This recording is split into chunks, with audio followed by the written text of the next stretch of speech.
proyectos de investigación de todas las fuentes públicas, también de algunas privadas, pero que tienen pues, un proceso abierto y independiente, pero básicamente tenemos afortunadamente en la universidad libertad para plantear lo que queremos plantear. En la universidad en fin, no podemos hacerlo todo, la constricción de recursos es muy grande, pero desde el punto de vista de la libertad, pues bueno, yo puedo decir lo que quiera, ¿no? Lo que quiera, nadie a mí me coarta. Bueno, he recibido más de una y más de dos y más de tres críticas por parte del gobierno andaluz, de algunas empresas, etcétera, pero bueno, digamos, eso forma parte del juego y de la ética, en este caso, pues de cada persona, de cada investigador.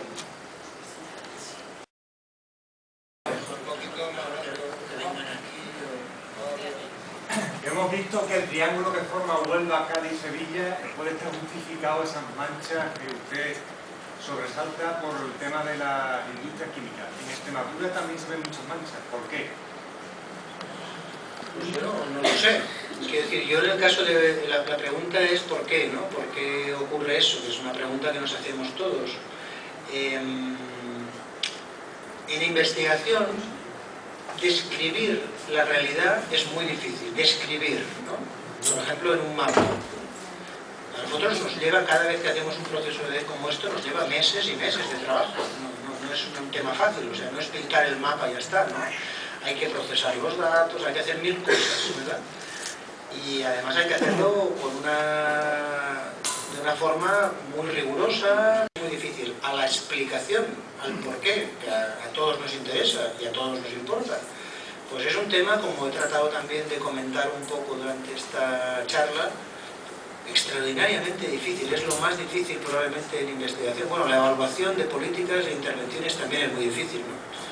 Pero en el caso del suroeste, bueno, las causas sociales, las causas laborales, las causas ambientales parece que están ahí jugando una mezcla que a lo mejor en unas zonas pues son las sociales las que pesan más. Tampoco hay muchos territorios, ¿verdad?, para estudiar, y eso requeriría mucha investigación. En otros casos probablemente sea lo ambiental lo que está pesando, en otros lo laboral, en otros una mezcla de todo. Eso estamos quizá muy acostumbrados a pensar en un riesgo, ¿no?, en un factor de riesgo, como se suele decir. Pero ¿qué ocurre si hay todos a la vez, ¿no? Una industria no es un factor de riesgo, una industria puede liberar decenas de productos.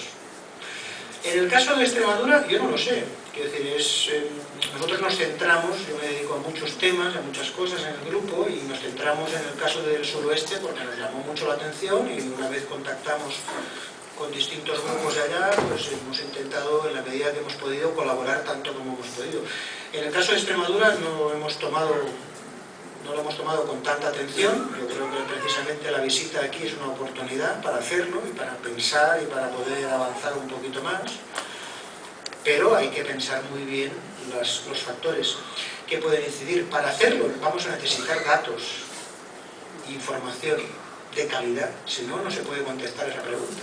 Contestar esa pregunta, no sé cómo explicarlo con palabras llanas, ¿no? Es que la investigación es un tema muy lento, por eso tardas muchos años en saber, no sé, mirad por ejemplo el caso del SIDA. ¿Cuántos años están intentando encontrar una vacuna o vacunas? Pues el SIDA aparece en Estados Unidos, se sabe desde el año 81, han pasado 20 años. Y hay centenares, miles de investigadores, millones y millones de euros y de dólares. No hay manera, es muy difícil, se avanza, pero bueno.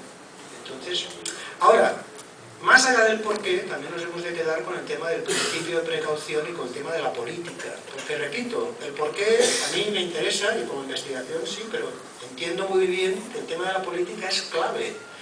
Y no hemos de esperar a saber el porqué para hacer política. Eso también es muy importante. Hay muchos ejemplos.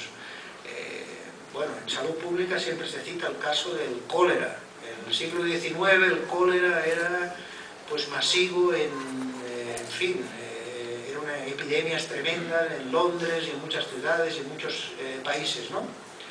El cólera. Y a mediados del siglo XIX se descubrió que el problema del cólera, de la transmisión del cólera, era el agua. Pero en ese momento no se sabía nada sobre el bichito, el vibrio cólera, que causa el cólera. Pero bueno, se supo que era el agua limpia evitaba el cólera. Bueno, ya sabemos mucho, no hace falta saber que hay un bichito. Si sabes que es el agua limpia, ya has avanzado un montón, ¿verdad? Pero de la investigación a la política hay un salto también enorme, de una magnitud que a veces muchos de mis colegas tampoco entienden, yo creo. Lo voy a poner con un ejemplo. Volvamos, por ejemplo, al caso del SIDA.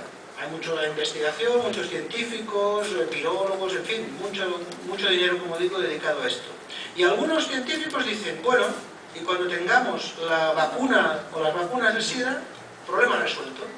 Porque hoy día millones de personas mueren en todo el mundo, sobre todo en África, a causa del SIDA, como sabemos todavía, ¿no? Y además no tienen acceso a productos, a retrovirales, todo esto. Y creen que una vez tengamos la vacuna, resuelto. No. Yo les pongo el ejemplo del sarampión. En el mundo se mueren hoy día, bueno, hasta hace poco eran millones, ahora no tanto, pero vamos, decenas de miles de niños y niñas por el sarampión. Y dices, bueno, pero el sarampión tenemos una vacuna, ¿no? Sí. Y además va muy bien. Y además es barata. ¿Cómo es que no se acaba con el sarampión? Bueno, por razones políticas. Porque no hay el medio, la voluntad, no me gusta mucho lo de la voluntad política, el medio político que haga que se acabe con el sarampión, que se podría acabar perfectamente. Hoy día hay varias enfermedades que ya están avanzando, ¿no? Se habla de la malaria, se habla de la polio y otras cosas para acabar. Quiero decir que, aunque supiéramos los porqués, ¿verdad? Todos los porqués que nos puede llevar años y años, ¿verdad? Todos los porqués, pasar a qué hay que hacer, pues es otro tema. Está relacionado, pero es otro tema. Entonces hay que verlo así. Y en ese sentido, también, cuando la gente, por ejemplo, en el sur de España dice, bueno, pero queremos el estudio epidemiológico que nos demuestre. Yo creo que sí, pero es una falsa realidad pensar que con ese estudio, con esa investigación, con esos porqués aclarados, hemos resuelto el tema. ¿Por qué no? No es así.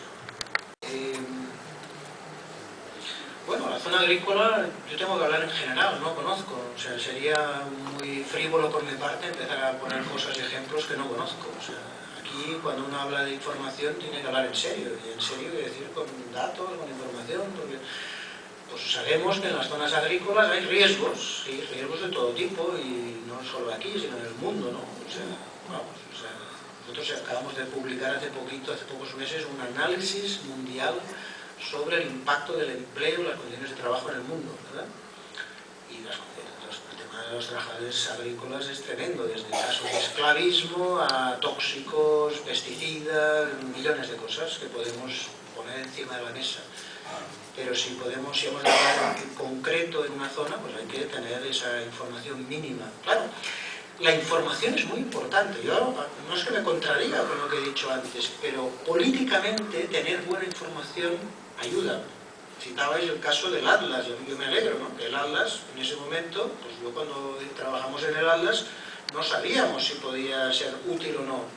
Uno aspira a que sea útil, pero mira, yo estoy muy satisfecho, muy contento de que el Atlas haya sido útil, ¿verdad? Pero, digamos, uno tiene que luchar también por generar buena información y tiene que exigirla a la administración. O sea, tenemos el derecho como ciudadanos a tener información, a tener datos sobre lo que pasa aquí, y si uno sospecha que en la agricultura pasa algo, pues, oiga, hagan un estudio, o contraten a alguien, o informen, ¿verdad? Lo que no puede ser es, como he tratado también de expresar antes, pues manipular, engañar, tapar, negar, este tipo de técnicas que tantos políticos utilizan en tantas partes, ¿no? Yo creo que como ciudadanos la información políticamente es verdad, es muy importante. La voluntad política a la hora de realizar un estudio epidemiológico, y yo reflexiono en el sentido de decir que, por ejemplo, la administración no tiene voluntad política para hacer estudios epidemiológicos porque no se siente presionada, por ejemplo, por la presión social. Creo que la política ahí está por encima de los ciudadanos. Si hubiera una presión social en el sentido de querer nosotros que la Junta, por ejemplo, haga un estudio epidemiológico de esta zona, pues si no tiene verdaderamente una contraposición por parte nuestra, entonces no hace ese estudio. No creo que sea por cuestiones económicas, porque todo el mundo sabe que, por ejemplo, hacer un estudio epidemiológico siempre sería más barato que arreglar, por ejemplo, los desperfectos o los desastres que causen un desastre medioambiental, los problemas de salud. Estoy totalmente de acuerdo contigo. La voluntad política es una expresión, ya he dicho que a mí no me gusta, ¿no? Se usa, pero los políticos actúan cuando se sienten presionados. Esto es una ley universal, de izquierdas, de derechas, en todas partes. Obama, pues sí, es mejor que Bush, porque Bush, claro, Obama no es que sea gran cosa, pero si no hay una presión política muy fuerte en Estados Unidos que le obligue a hacer esto, a hacer lo otro, pues él también está presionado por todos los lados, ¿no? Empezando por las grandes empresas que le pusieron a él de presidente, porque bueno, no puedes ser presidente de Estados Unidos si no tienes millones de dólares detrás, los de esto de abogacía, de Chicago, toda esta gente, ¿no? No tienes posibilidad, ¿no? Por tanto, y yo coincido totalmente, la política quiere decir generar acción colectiva, presión popular para influir, bien sea directamente, quizá con la participación ciudadana directamente en un ayuntamiento, o bien presionando a los que pueden tener poder. Pero bueno, desde luego lo que no se puede confundir es la política con lo que hacen los políticos. Esto que estamos haciendo aquí, en buena medida, pues es un acto en el cual hay un poco de todo, hay investigación, hay información, y también hay política, por supuesto. Por lo tanto, y todo lo que hay detrás es, pues yo creo que no es ni más ni menos que una palabra bien denostada, ¿no? Y bien manipulada, que no es otra que una palabra bien importante, que es democracia. Democracia. Se nos dice que estamos en una democracia y tal. Una democracia no es... Las palabras no son sí o no. Una democracia no es sí o no. Son niveles democráticos, ¿no? Entonces, ir a votar cada 4 años o cada no sé cuánto, está bien, pero aquí no se acaba la democracia. Si uno se cree la palabra y como participación del pueblo, pues eso exige tener unos niveles de participación mucho más elevados, poner el listón mucho más alto, ¿verdad? Y eso quiere decir, pues organizarse, presionar, hacer conciencia, darse cuenta de que las cosas se pueden cambiar, que hay 1000 maneras de hacerlo y así sucesivamente. Bueno, simplemente por completar un poquito lo que tú has expresado, que yo estoy totalmente de acuerdo.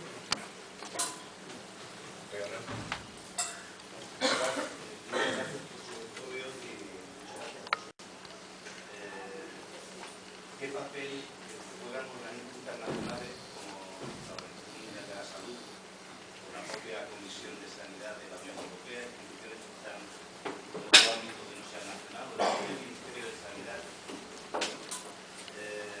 para contrarrestar, en este caso, algo tan evidente como lo que hemos estado hoy recordando? Muy oportuna, vamos. ¿Qué hacen los organismos internacionales? Claro, hay muchos, ¿no? Entonces hay de todo, porque uno puede pensar en la OMS, uno puede pensar en la Comisión Europea, que hay mucha gente diversa, yo conozco bastantes, pero hay mucha diversidad. Uno puede pensar, claro, uno puede pensar en la OIT, uno puede pensar en la Organización Internacional del Comercio, uno puede pensar en muchos que tienen mucho que ver con muchos temas de salud, desde luego. Hay de todo. Yo creo que en casi todos uno encuentra personas sensibles, personas con capacidad, con espíritu crítico, con visión ideológica, digamos, progresista o izquierda, o como se le quiere llamar, etc. Lo que pasa es que las estructuras hacen que muchas veces sea muy difícil. Pongamos por caso la Organización Mundial de la Salud. Eso es de una complejidad tremenda. Claro, la Organización Mundial de la Salud, ¿de qué vive? Pues en general vive de donaciones. En Cataluña decimos, y esto es un tema general, ¿no? Quien paga manda, ¿no? Pues sí, quien paga manda, pero si tienes donaciones, pues estás un poco a expensas. ¿Qué está pasando en los últimos tiempos? Que una parte de las donaciones es el señor Bill Gates, la fundación, él y su mujer, ¿no? Melinda Gates y él, ¿no? Entonces, las propuestas que se están haciendo no van muy en la dirección, yo creo, más adecuada. Por ejemplo, Gates está obsesionado con acabar con la polio. ¿Por qué? Porque él quiere pasar a la historia como el gran financiador que se acabó con la polio en un buen día, digamos, como se acabó con la viruela hace unos años, ¿no? Bueno, pues este tipo de cosas, ¿no? La OMS, por ejemplo, hace unos años, porque se dio una coyuntura muy adecuada, en el año 2005 puso en marcha una comisión que se llamó la Comisión de Determinantes Sociales de la Salud, que ha hecho el informe, se publicó en agosto, finales de agosto del 2008, el informe más global y completo sobre cómo los determinantes sociales, el empleo, la vivienda, todo lo que queramos poner, influyen en la salud. Que influyen en la salud es una cosa que entra en la página web de la OMS, está lo traducido a casi todos los idiomas y ahí tiene un montón de ejemplos de información. Tú me preguntabas también ejemplos de cómo la desigualdad social impacta en la desigualdad en salud. Nosotros hicimos hace unos cuantos años, estamos trabajando en una nueva edición, un librito muy pequeñito, muy pensado para explicar un poco el ABC de todo esto. Es un librito que se publicó en la editorial Viejo Topo, un librito muy pequeño, muy barato, que se llama Aprender a mirar la salud. Tenía un subtítulo que era Cómo la desigualdad social daña nuestra salud. Y ahí hay, yo creo que bastante información y intentamos que fuera clara y sencilla como para documentar. Pero diré algo más, solo para acabar esto, ¿no? La desigualdad social es un tema clave, el más importante desde mi punto de vista para expresar o para relacionarlo con una cosa que nos debería interesar mucho, claro, que es la justicia social. Porque si la salud es el reflejo de los factores sociales, y de cómo vivimos, de cómo trabajamos y tal, y eso se refleja desigualmente, como he también puesto algún ejemplo al principio, caramba, pues este sería seguramente el mejor indicador de justicia social que pudiéramos encontrar, me parece a mí. Y mucho mejor que el índice de desarrollo humano que utiliza la ONU y cosas de estas, me parece a mí. Y la otra cosa que quería decir para completar un poquito más este punto es que cuando uno piensa en desigualdad social, uno no tiene que pensar solamente en pobres, porque hay ricos, hay gente que piensa, hay ricos, hay pobres y luego hay una gran clase media. Eso no se aguanta por ningún lado. Ningún sociólogo dirá que eso es así. Lo que hay es clase obrera, llamémoslo de muchas maneras, clase trabajadora, gente desposeída, gente que no tiene lo que sea, etc. Hay una élite, eso ocurre en todos los países, que tienen el poder económico, político, y luego hay una capa, digamos, un poco más intermedia, relativamente pequeña, ¿no? Y eso puede variar en tamaño según los países. Bueno, los estudios de las desigualdades sociales en salud lo que muestran es lo siguiente. No es que los pobres, los que están más abajo son los que están peor, eso no hay ninguna duda. Los pobres, los excluidos, los sin vivienda, todo lo que queramos. Ahí la peor mortalidad, las más enfermedades mentales, lo peor de lo peor, bien. Pero eso que llamamos clase media, que he dicho que no es correcto, resulta que los estudios nos dicen lo siguiente. Nos dicen, cuanto más rico eres, mejor salud. Pierdes un poquito de riqueza, digo riqueza para hablar rápido, vivienda, trabajo, todo lo que queramos. Estás un poco peor salud. Estás un poco peor salud. Un poco peor salud. Y así sucesivamente. Esto es como una escalera. Es una escalera social, económica y tal, y es una escalera de salud al mismo tiempo. Está íntimamente relacionada. Por tanto, la salud no es un tema de pobres, solamente. Es un tema de todos. Nos tiene que afectar, y si no, pues miremos un poco. Claro, el problema es que para entender esto hay que verlo con mirada colectiva. Porque si uno lo mira con caso a caso, sí, cada caso es cada caso. Y uno tiene ejemplos y contraejemplos, y lo que podemos alcanzar, hay tanto camino. Os digo este ejemplo, porque cuando dices esto de la desigualdad, hay gente que te dice, pero nunca se llegará a la igualdad total. No, quizá no, pero es que claro, entre lo que tenemos y lo que podemos alcanzar, hay tal distancia, y algunas cosas, bueno, la definición de desigualdad que nosotros utilizamos es, para la salud, diferencias en salud que son injustas y evitables, ¿verdad? Son injustas, tienen el tema de justicia social y tienen el tema de que se pueden evitar, por tanto, en fin, tanto en la salud mental como en otros temas se producen esas desigualdades. Como para daros la idea, ¿no? de que esto no hay que esperar a tener esta información para para pedir y reclamar el principio de precaución o tantas y tantas cosas. Un poco lo que antes decía con el tema de los químicos. Es que es muy difícil con investigación. Ahora, como nos hemos acostumbrado, parece que el tabaco está clarísimo que es malo para la salud. ¿Es malo para la salud? Sí, está clarísimo, ¿verdad? ¿Hay alguien que no esté de acuerdo? A lo mejor hay alguien que no está de acuerdo, pero a lo mejor, bueno, desde luego las tabaqueras dicen que no están de acuerdo. La gente que trabaja en las tabaqueras no está de acuerdo. Pero eso que parece clarísimo ahora costó desde el año 50 hasta el año 62-63, 13 años de investigación. Y es el tabaco, que es meterse humo directamente dentro del pulmón, cada día, varias veces, o muchas veces al día, ¿verdad? Y eso es fumar, bueno, más allá de que guste o no guste, yo digo desde el punto de vista puramente de salud. Entonces, eso costó desde el año 50, donde hay los primeros estudios en Inglaterra, Estados Unidos, los primeros estudios epidemiológicos, y entonces, si uno rastrea las revistas científicas de los años 50, hay un debate feroz entre los científicos. Que si no sé qué, pero puede ser, que si... Bueno, las cosas que hay que discutir para estar seguro de las cosas. Y hay gente que dice que sí, que no creo, tal. Bueno, empiezan a haber estudios en mujeres, estudios en hombres, estudios en niños, bueno, niños no, estudios en mayores, no sé qué, en un país, en otro. Bueno, cada vez más la evidencia se hace contundente. Y ya por los años 60, pues está claro, y se dice, no, el tabaco es malo para la salud. ¿Que puede que alguien no se muera del tabaco? Sí, puede ser, pero este no es el tema. El tema es que es una probabilidad. Fumar es una probabilidad. Recordar que mañana vamos a América, se celebra el Día de la Tierra y a las 12 ya sabéis que hay una manifestación desde la puerta del teatro hasta la plaza. Y luego otra cuestión que quería hacer así un pequeño sondeo, el día 8 hay en Madrid una manifestación contra las nucleares